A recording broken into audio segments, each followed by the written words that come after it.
The title of my message this morning is Discipleship Starts at Home.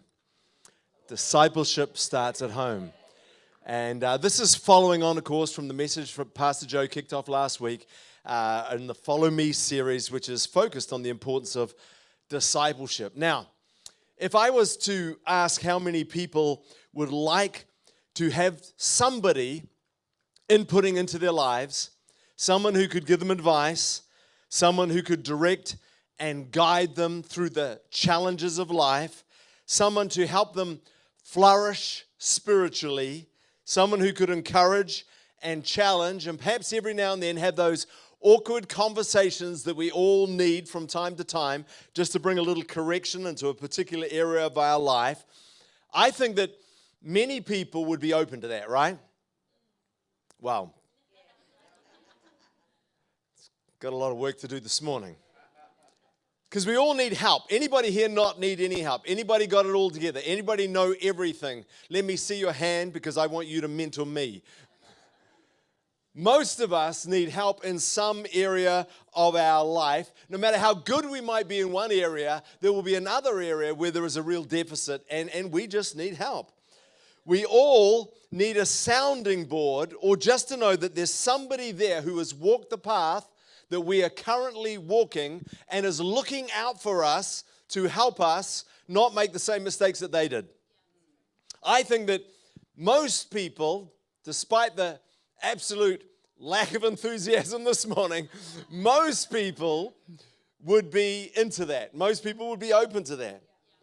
Now, if I was to ask a similar question, but from a different perspective, if I was to ask how many people want to be a discipler, how many people would be willing to commit to the process of discipling another person, I think that there would be far fewer people who would be interested in doing that.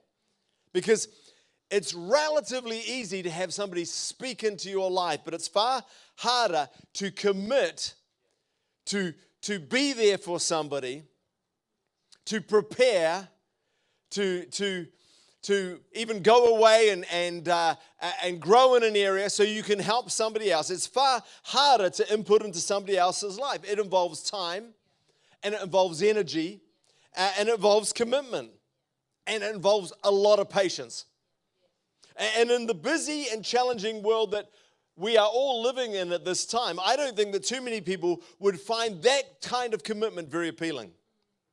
However, what most people fail to realize is that many of us are already engaged in one, if not several, discipleship roles. As an older brother or older sister who's looking out for their younger siblings, you have to understand that you have actually taken on a discipleship role. Is there anybody here that have younger brothers and sisters that they look to you like a parent figure? They look to you as somebody who is wiser, a little older, somebody who's gone through some things. Yeah, I can see a few looking at their brothers and sisters around the place, rubbing it in, saying, yes, I am the more mature one. Thank you, Eldon. Maybe you are a leading hand or a foreman or a manager in your place of employment. And if so, you're in a prime position not only to lead in relation to whatever it is that you do in that place of employment, but also to disciple those who are in your charge. You may be an uncle or an auntie. We have lots of uncles and aunties here at Mount Wellington, right?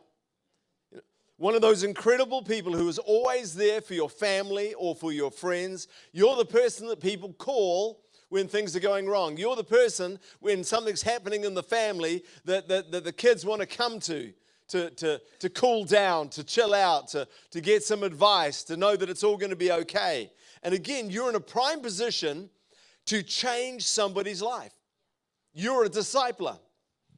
Perhaps you're an influencer, and I'm not talking about social media influencers here, because they may have a lot of followers online, but some of them have no mates. Maybe you're a natural leader, somebody who influences others. There are people sitting in this congregation today who have people following after them just because they are exciting. They are charismatic. They're natural leaders. And again, whether you realize it or not, you're actually engaged in the process of discipling. There are, of course, grandparents. Now, I'm not there yet. I'm far too young, of course. But if you're a grandparent, you have the privilege and the opportunity of having the fun with the kids and sending them back home for them to be disciplined, right? It's all about, fun and enjoyment and enjoying those young people. But you're in a prime position, not just to have the fun, but also to disciple, to help raise those kids and bring them up in the ways of God. Then, of course, perhaps the pinnacle of discipleship is being a parent. I think that's probably right up there at the highest level of discipleship. I couldn't think of a more important discipleship role. It's a role that has incredible rewards, but also is probably one of the most challenging discipleship roles that there is at this day and age. And if the statistics are anything to go by, it's a role that many are struggling with, and even some are failing at, because it's not hard for most to become parents. You just have to, well, you know what you just have to do. That's another sermon. My point is that it's easier to become a parent than it is to become a good parent. There are a lot of people becoming parents. Today, some people at North Shore and at Middlemore and at other hospitals around the place will become parents, right? But the road to becoming a great parent, well, that's going to take years.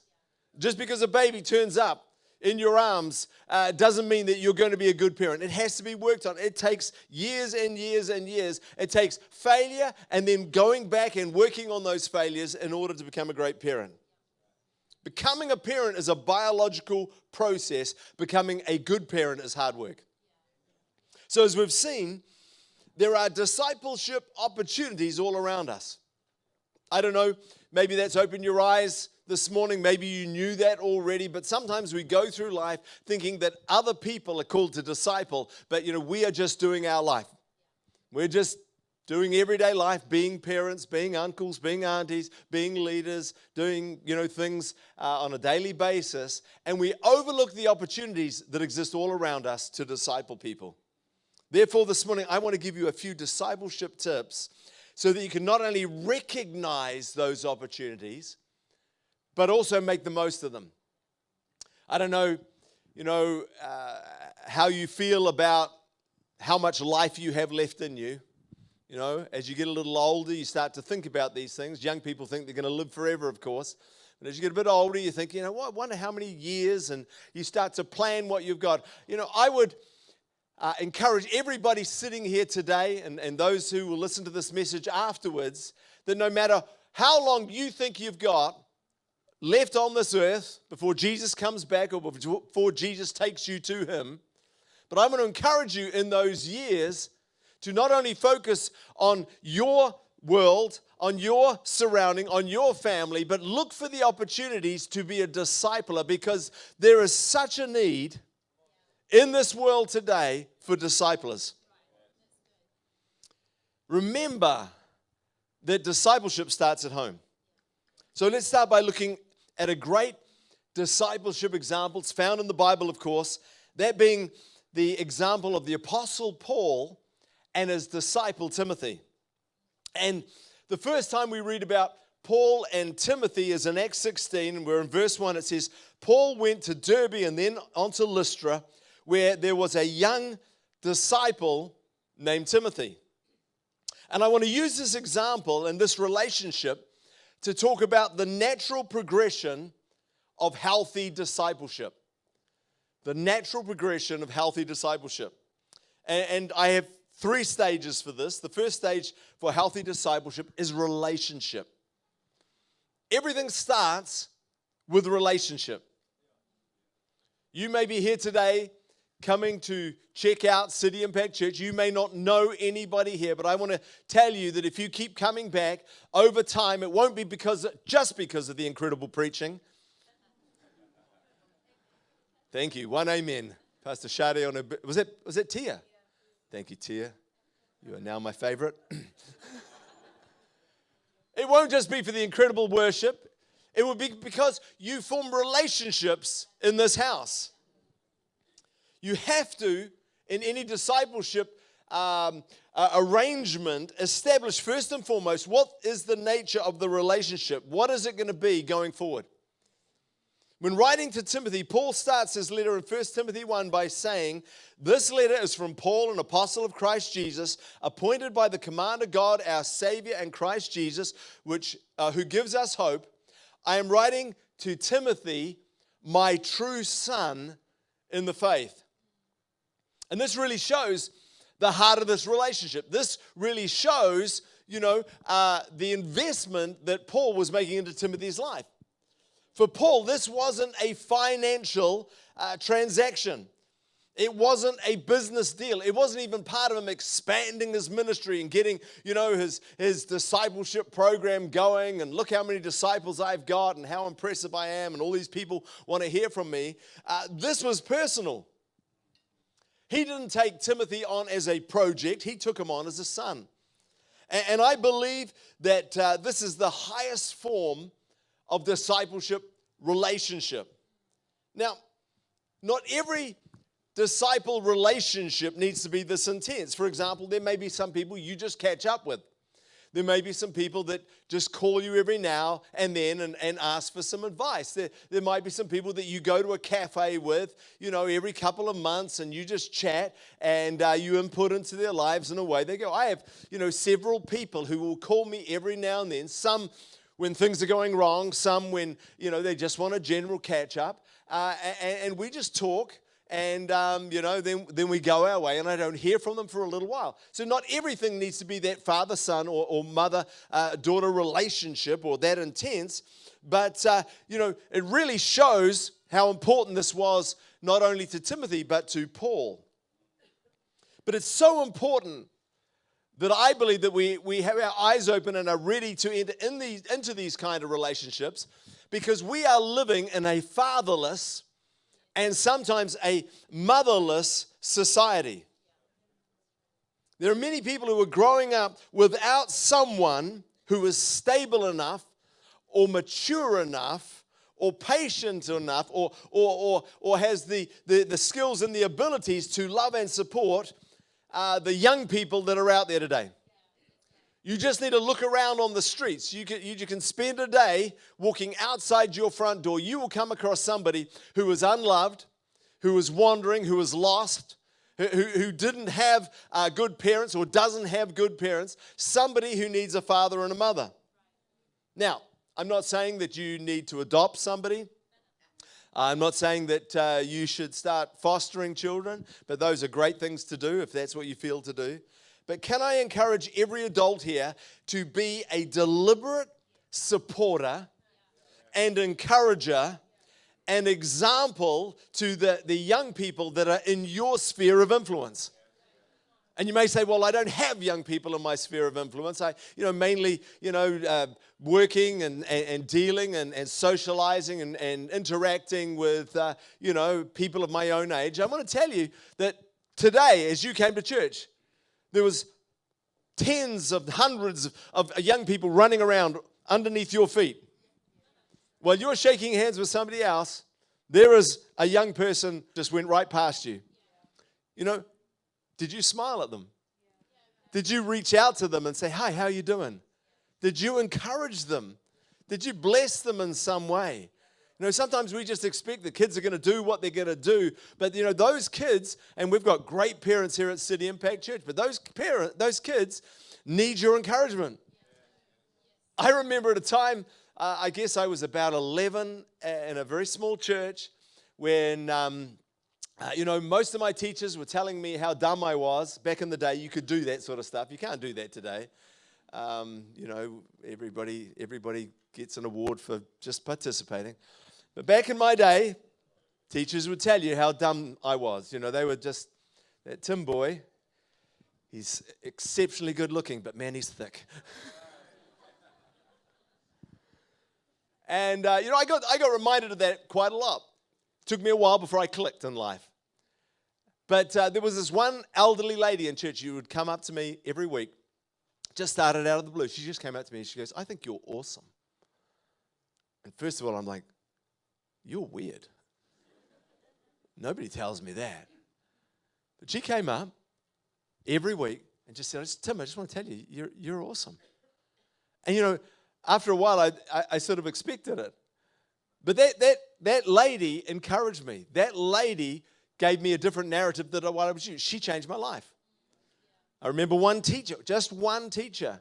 Told you about this before, but one teacher, I think it was, I can't even know, what's standard 3 in metric? Year 5. Year 5. One teacher told my parents I was the smartest boy in his class. I think I'd failed pretty much everything, but he just saw something in me. My parents came home and said, your teacher reckons you're the smartest kid in the class. That teacher changed my life. It was about, I don't know, 6 years after that, I actually realized that I wasn't as dumb as I'd been told I was. And I started to do well in school. But there are young people walking around here this morning. They'll be walking around, when you're shopping, they'll be there, in your general, as you're doing life, who need encouragement, who need somebody to speak into their life and build them up. You don't, like I say, don't take them home, please. You'll get arrested for that. But just take every opportunity to reach out to those you're around to. Now, if you are a parent, you have an opportunity every day, 24/7, to be a discipler. You have a captive audience in your house who are so hungry to be discipled. Now, sometimes because of their attitude or because, they're glued to a screen or because they're just grunting at you or whatever. Sometimes you may not realize it, but subconsciously they are crying out to be led, to be discipled, and to be taught and led in the ways of God. If you're a parent, don't just coexist with your children. Disciple them, teach them. Use everyday life to direct them. Yesterday, we actually got to bring some of our furniture. Our furniture's been sitting on the deck. Yes, my wife is very happy. Been sitting on the deck under a tarpaulin while we got this floor sanded. We got to bring it inside. And just as we did that incredible storm came through. Was anybody out in there? It's the thunder's rumbling. And we're looking out and going, oh, this is cool. This is great. It's raining in the distance. All of a sudden, the heavens open and it bucketed down. We've got couches and furniture sitting out, and me and the kids are running around like crazy. And in amongst that, as I'm telling them to do this, that, and the other, I took the opportunity to teach them how to respond under pressure. Just a little opportunity. But again, I could have just gone through that exercise, got what I needed to be done, but I thought, no, I got to use this because this is a great example that hopefully my kids will remember, when there's panic and when you got to move quickly, how do you operate? How do you deal with the situation? See, if you don't input into your life, somebody else will, into your kids' life, somebody else will. If you don't teach your kids, somebody else will. There is a void within them for knowledge and understanding and how to do things and how to grow, that if you don't fill it, somebody else will, and you will not like what they fill that with. The second stage of a healthy discipleship is leadership. The first stage is relationship. The second stage is leadership. Paul writes in his second letter to Timothy in chapter 3, now you have diligently followed my example, that is, my teaching, conduct, purpose, faith, patience, love, steadfastness, persecutions, and sufferings. Now, I have observed in life, and particularly over the last few years, that there aren't too many true leaders in this world. There's a lot of people that want to be noticed. There are a lot of people who want to rebel. There are a lot of people who just, you tell them to do this, they'll do the opposite just because they want to do that. That's how they're wired, or, they're trying to prove a point. There are some people who just want to be different. Some people who will just dress differently, they speak differently, they act differently. There's a lot of different makeups of people that you will come in contact with. But at the end of the day, most people are following someone else. Most people are being influenced by somebody else. Most people are looking to somebody else because they want to be told what to do. They want to be told what to wear. Don't think too many people get up in the morning and go, I'm just going to wear whatever I like and I don't care how bad it looks. There are some people. Thankfully, nobody here today looking around, you're all looking very good. Well done. But there aren't too many people who are cutting their own path. Most people look to the fashion industry or the latest trends to see, what should I be wearing? Most people are following somebody on social media. Most people have somebody that they're looking to that they want to be like that person. They want to be told what to believe. And then there are no shortages of voices in the world today. And those voices are speaking in to that need. They are speaking into that void. And unfortunately, a lot of those voices are leading people down a very dangerous path. They are leading people away from God. There are not too many industries today that point people to God. There are not too many businesses today that point people to God. There are not too many educators today that are pointing people to God. Not too many role models today that are pointing people to God. So that's why it's more important than ever to be a living example of the difference that God can make in a life. Paul taught Timothy. It wasn't just a title, you're my disciple, I'm your discipler, let's walk around and make me look good. Paul actually taught Timothy. He taught him how to conduct himself. Why do you teach your children manners at the table? So when they go to other people's place, they don't sound like pigs, right?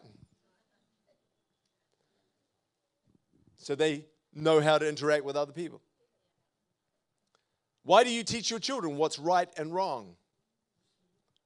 Because one day you're not going to be around. And they need to know how to conduct themselves. Paul taught Timothy what his purpose was. Do your children know what their purpose is in life? It's not just to grow up and have more children. It's not just to get a job, leave school eventually with some qualifications, hopefully, get a job and then go out there and repeat the cycle again. Do those people that you are speaking into, maybe the people at work that you have influence over, do they know what their purpose is? Because they've been told all their life that we are a cosmic accident, that we evolved from some ape-like creature, and that when we die, we turn into nothing. Why would anybody have a purpose other than to live a life for themselves, live a life of fun and enjoyment, and just get what you can out of life, if that was the truth? People need to know what their purpose is. Paul taught Timothy about faith, patience, love, and steadfastness. And he taught him how to respond when times get tough. A lot of people falling apart at the moment. Over the last couple of years, a lot of people going through a lot of situations and struggling mentally. Were they prepared by somebody how to get through tough situations? Paul was purposeful and he was deliberate. And he didn't just talk about it, he walked it out in his own life. He lived it. You need to understand that leadership is not random. Leadership doesn't come just because you have a title. It's not casual. It doesn't go with the flow. So when discipling your children or anyone else that you have influence over, preach whatever it is that you want them to follow, and then practice what you preach. Preach to them what you want them to practice, and then practice what you preach. See, if we allow the next generation just to work it out for themselves. Was anybody raised that way? I had great parents, but there were certain areas of my life where it was left to me to work it out for myself. Anybody else here this morning? Yep, few hands. How did that work out for you? Good? I can give you some examples where it didn't work out so good. I'm amazed that I'm sitting with such incredible people here today who worked it all out. I made some dumb decisions, made some bad mistakes in my life. because I just was left in some areas to work it out for myself. You see, if you leave your children and allow them to work it out for self, they will make the same mistakes that you made in life, but they will make them bigger than you made them. They will take it another step. So you need to be deliberate in your leadership. And I've been talking about children, but this could be referring to any other area of your life where you have influence over the people that are around you. The third stage of healthy discipleship is partnership. Partnership. You doing okay today? Slap the person next to you and say, you are very quiet.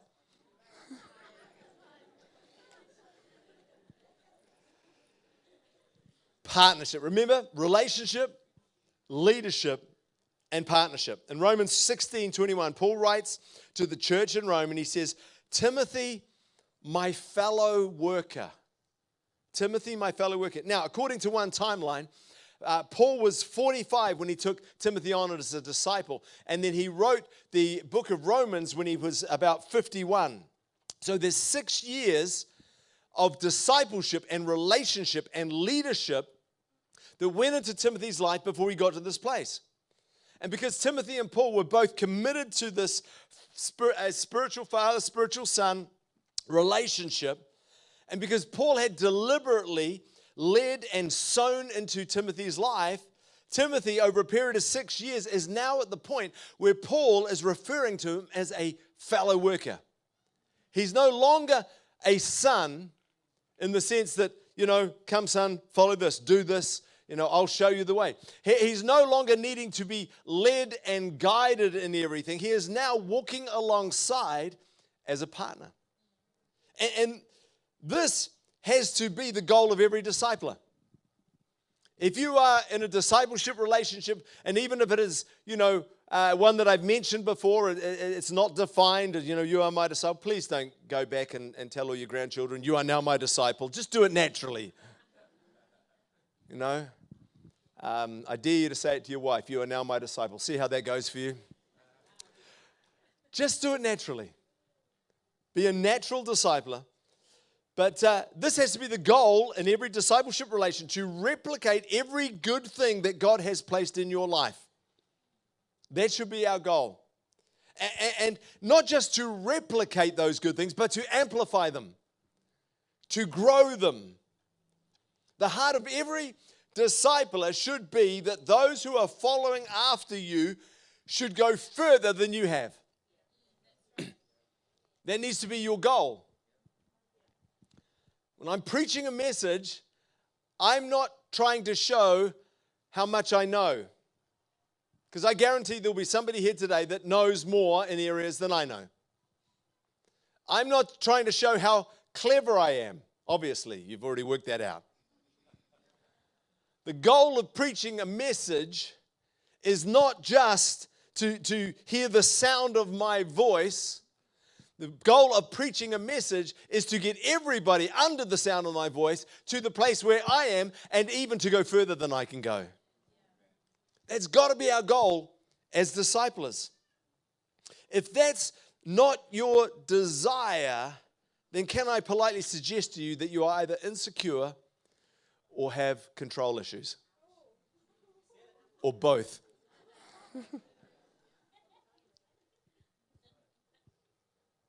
Oh, that woke a few up.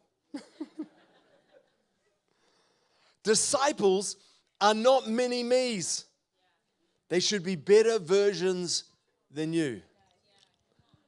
Sometimes I look at my kids and they say, I can tell by the way they're talking, oh, Dad, you're good at this, or Mum, you're good at this. I want to be like you in that area. They don't say, I want to be like you when I grow up. But, there's areas that, I want to be like that when I grow up. And I always say, you need to go beyond me. Don't use me as the benchmark. Man, I'm only here. My desire is you go far beyond me. My desire is you're better than me. My desire is that I be the stepping stone to allow you to leap off into something far greater than I could ever dream of. That's got to be our desire as disciples. And if you don't genuinely want to enable someone else to go further than you, then don't start the relationship. Because at some point in time, it's going to be a toxic relationship. If you don't want somebody to go beyond you, get a dog. Because dogs will love everything that you do, and they never want to be better than you. They just want their tummy rubbed.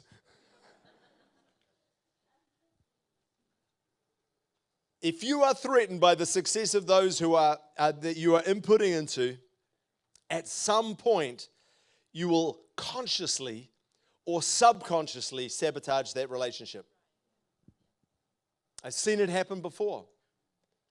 Where, it's all good while you're a son.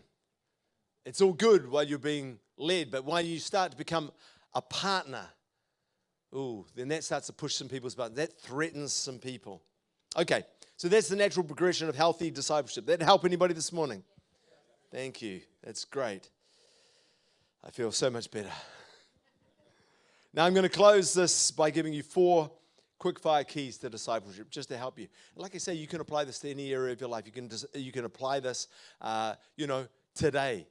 You can apply this to your family. You can apply this to anybody that you have that influence over or who listens to you and appreciates what you have to say. Number 1, honor your father and mother. Ephesians 6:2 says, honor your father and mother. This is the first commandment with a promise. If you honor your father and mother, things will go well for you and you will have a long life on the earth. There's a key right here that we all need to understand. The way you treat those who are in authority over you will be the way that others who you invest into will treat you. If you're not respecting those who have leadership and authority over you at this time, then those who you lead and have authority over will not treat you well. They will treat you the same way. It's called sowing and reaping. Really important to honor those who are in your leadership, your boss at work. Because one day, you may be a boss.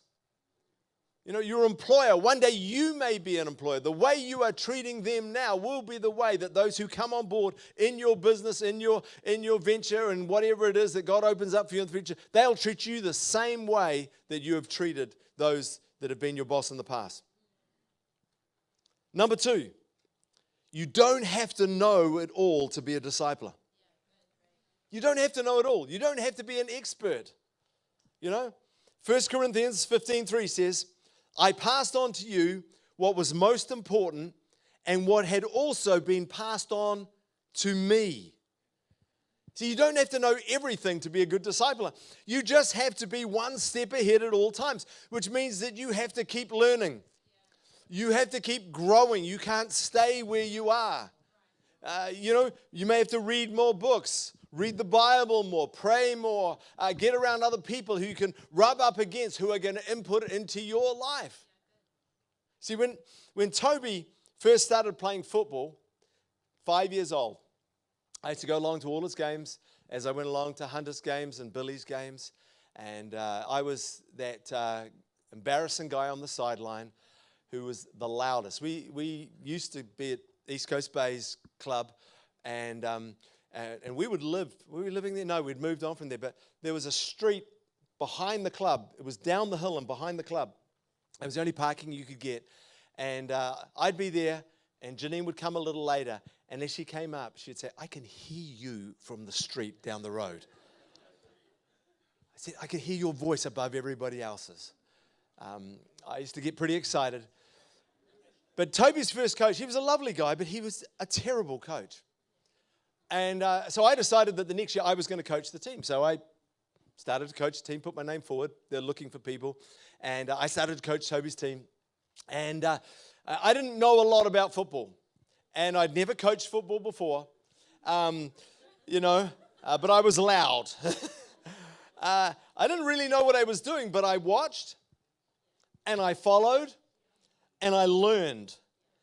And the result was, for the next 3 years, Toby's team was the best team in that league. Because I watched, and I followed, and I learned, and I shouted. And when he moved on into the more competitive grades, he got into the first team, and then the club asked me to coach the second team, the development team. So now I'm up against coaches who had played football all of their lives. They lived football. Some of them had got a bit older. They now look like a football because they'd eaten too much and, let themselves go. But they knew what they were talking about. And so I'm up against these guys. And, for a while now I'm thinking, man, what am I going to do? But I watched and I followed. And I learned. I stayed one step ahead. Every practice, I came to every practice prepared. I was one step ahead of the kids. And so, when I spoke, they thought I knew what I was talking about. I knew what I was talking about because I'd learned it that week.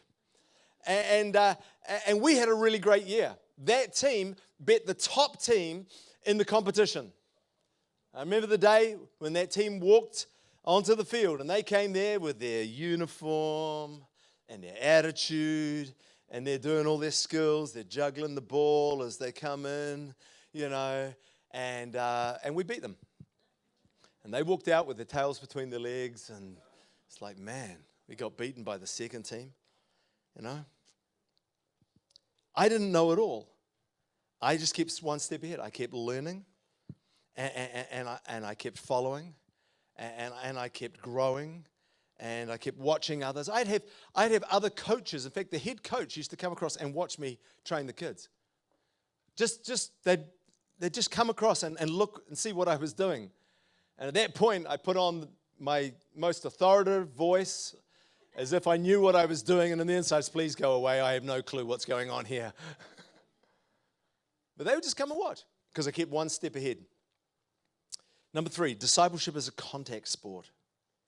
Hebrews 10:24, nearly finished. It says, let us think of ways to motivate one another to acts of love and good works, and let us not neglect our meeting together. Discipleship happens when we meet together.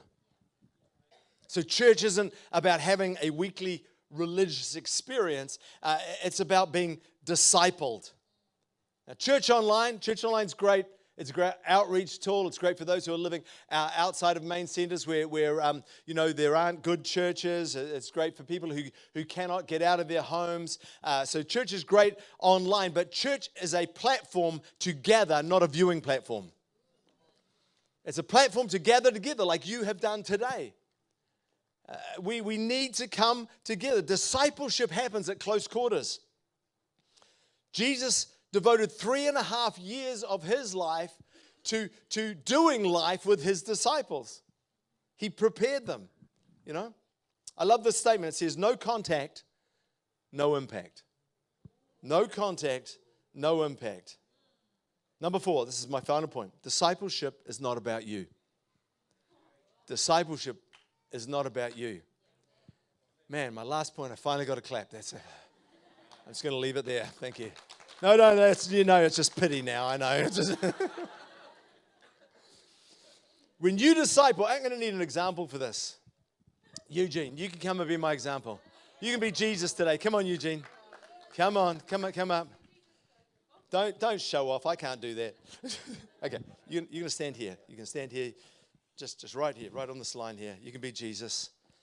Thank you. Exactly. It's done this before.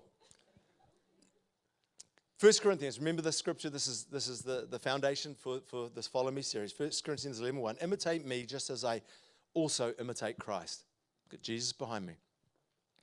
Now, it's very flattering to have somebody follow you. I mean, you get some likes on Facebook or Instagram or whatever it is, and it's like, oh, I'm impressed. You get a few hundred, you're doing well. Somebody likes your comments, you feel good, right? When somebody comes up to you and asks you questions, it feels good. Somebody comes up to you and says, hey, can I glean from you? Can you mentor me? It feels really good when somebody wants what you have. But every pastor needs to listen to this. Every leader, every Christian leader needs to listen to this. Every parent needs to listen to this. Every influencer needs to listen to this today. If you've got somebody following you or anybody's being influenced by your life, you need to understand that our role is to lead, but while we're leading, to also point those who are following us to Jesus. It's not about you. There are a lot of people who are leading today that they're like, imitate me as I imitate Jesus. Follow me as I follow Jesus. Sometimes as we lead, people can't even see Jesus. Hey, look at me. I will help you. I can do something in your life. I'm there for you. I can really, I can really work with you in this area. I can take your life to a whole new area. And they're here larger than life. And where's Jesus? This is how it should be. Imitate me as I'm following this guy. Imitate me, but this is who I'm imitating. Use me as an example, but this is my example. You listen to my words, but my words come from here. Thank you, Jesus. When I first started off preaching, there was other people, preachers, other young preachers. It was a long time ago, and when we were doing our debrief, after they'd preached, they'd come in and say, oh man, I got such great feedback from today. I got a lot of emails. People emailed me and told me how good I was. No, that's unfair. That's what they thought, but what they were saying is they were emailing and saying how their message touched their lives. And every Monday after I'd preach, I'd look in my inbox and I'd like, where are my emails? Occasionally I get one email and it'd be like, hey, while you were preaching the other day, oh, here we go. Your fly was down. Oh, no, oh, man. And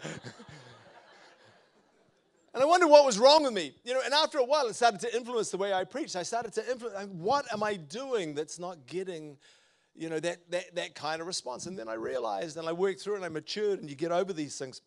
But this is the thing for every young preacher or leader to do. You have to understand it's not about you. People may like your words, but that's not important. It's when their lives are changed. That's the difference. I don't necessarily want likes or encouragement or emails or anything like that. Usually I'll go back, I'll talk to Janine afterwards, and she'll give me the feedback on how I did. But, what I want to see is lives changed. I want to see marriages grow. I want to see families put back together. I want to see your life go to a whole new level. I want to see you succeed in work. I want to see you succeed financially. I want to see you succeed spiritually, emotionally, in every area. Follow me, but really, this is the guy we're following. Let me be a disciple. Let me be an example. Let me help you, here on this earth. But ultimately, at the end of the day, it's all about Jesus. Thanks so much for watching. If you like this video, why don't you check out one of these videos right here. And don't forget to subscribe and hit that notification bell so you don't miss a thing going on here at City Impact Church. God bless.